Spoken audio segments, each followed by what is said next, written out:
Honorable Farouk Aliyu joins us now. He's a former minority leader in the House of Representatives and also a chieftain of the All Progressives Congress. And we're talking about this issue of zoning and whether or not, how the party eventually decides what method it uses to pick its candidates in different states.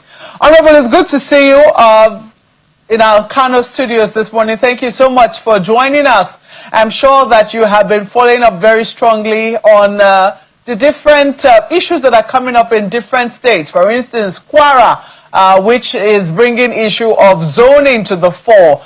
Would you say that your party has taken a critical look at the roadblocks it could have ahead of the 2027 elections, particularly with how it manages internal wranglings in the party as candidates emerge?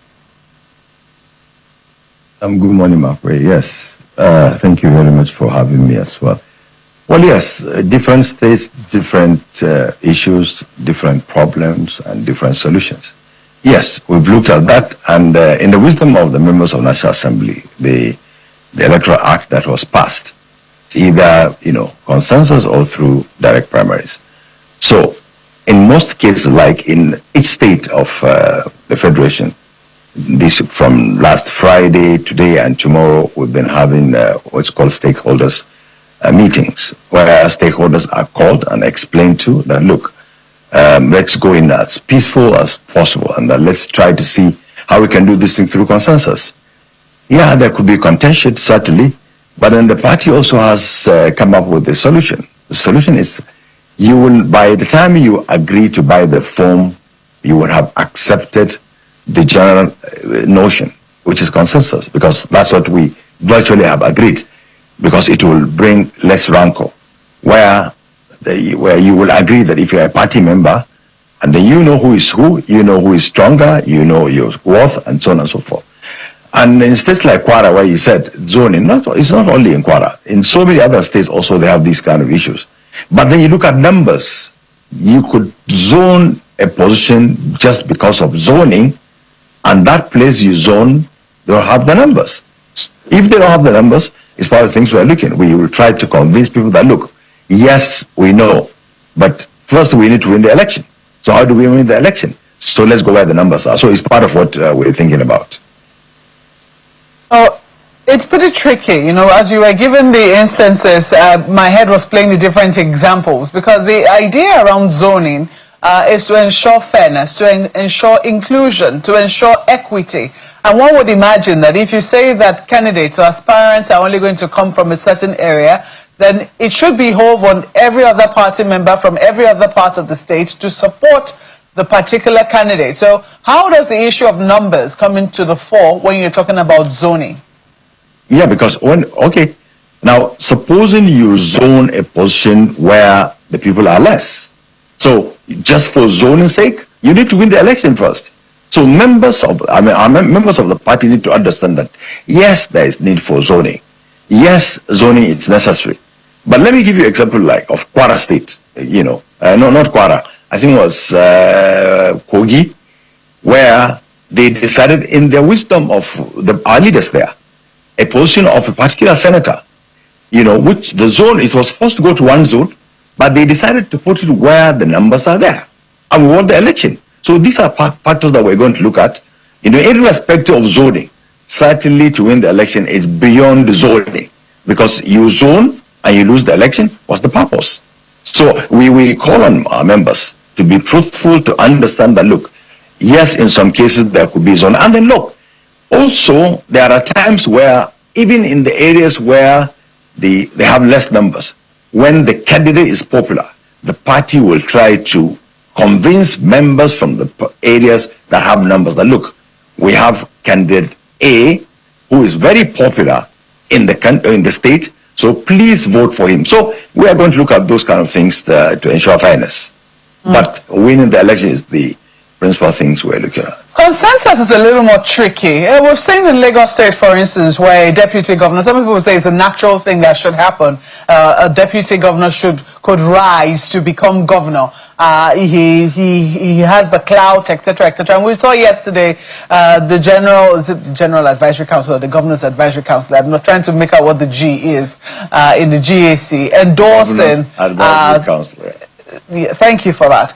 Endorsing the ambitions of the current deputy governor, Dr. Bafemi Hamzat. And we've seen him over the last couple of weeks, going out to consult with different stakeholders within the party to seek their endorsement. And to a large extent, he's been given. Now, that has been pretty clear-cut. Now, in other states, where it's also so, for instance, in Bauchi, we just finished speaking with the former Foreign Affairs Minister, who is saying, well, he's also open to the idea of consensus, but only if it's going to be done according to their qualifications, their advancements, what they have on the ground, not according to their pockets. So when you speak about strength, what precisely are you talking about?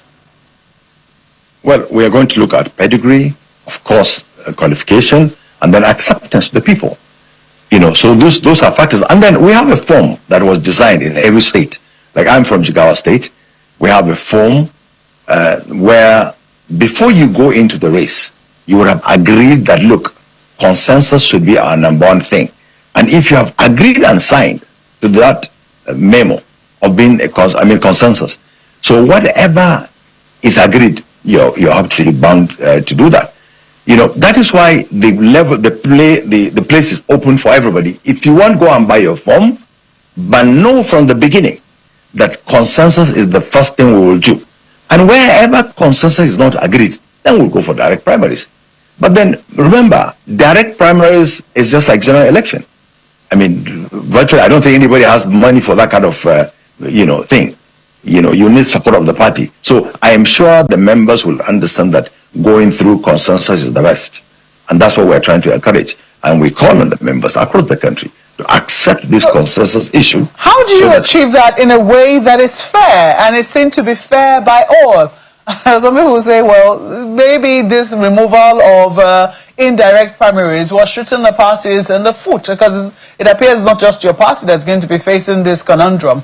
But how do you ensure that if you decide to go with consensus, as you are now saying that you've decided that members will have, when they're going to purchase their forms, they'll have to sign that they agree to this issue of consensus, or to this clause of consensus.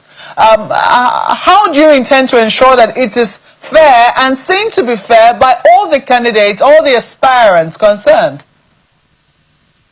Well, first of all, there is no question.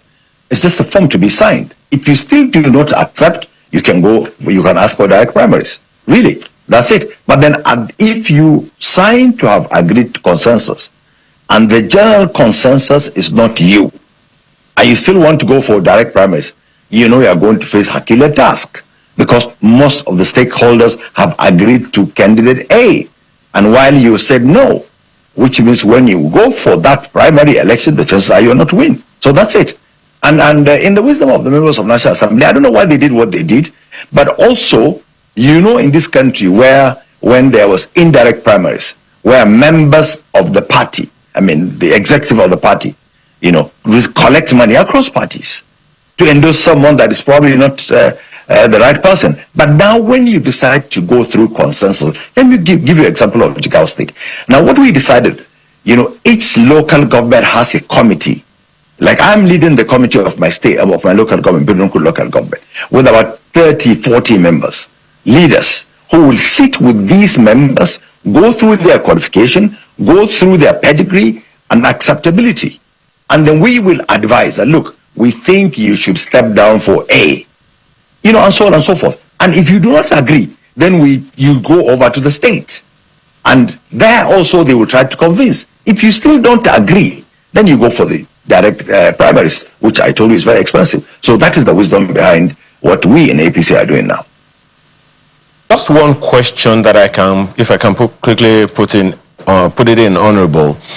We understand that some members of the APC in Delta State, those who consider themselves older members of the APC in Delta State, are already, agitated, sort of, protesting that most of the structures in the APC in Delta State have been taken up by the defectors, and they are currently, of course, naturally raising issues about that. So I think that supports in some way the question that Malcolm is asking about what if there is opposition to this whole consensus thing.